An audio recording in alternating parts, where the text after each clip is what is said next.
Hi friends, this is the Tajuddin.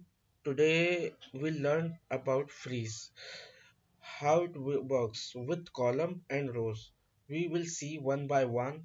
Firstly, we will see how it works with column. So here we have name.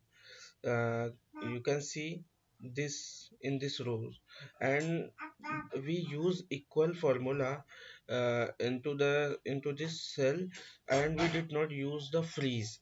And you can see b5.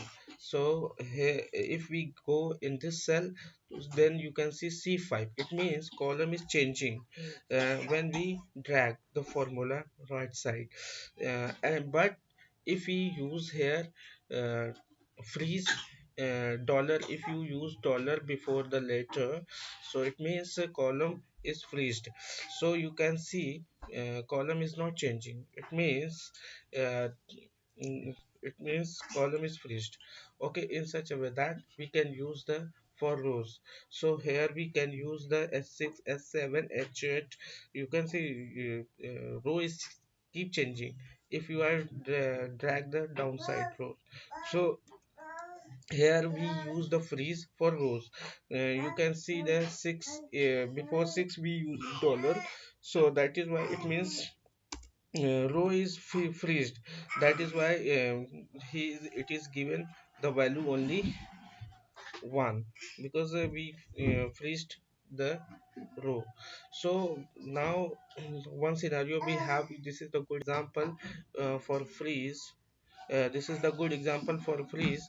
So we can use these things. uh, we want to make it actually like table 1. So how it will be, we can use equal, and then this one and this one. uh, Here we use dollar for freeze this thing, and we freeze this one.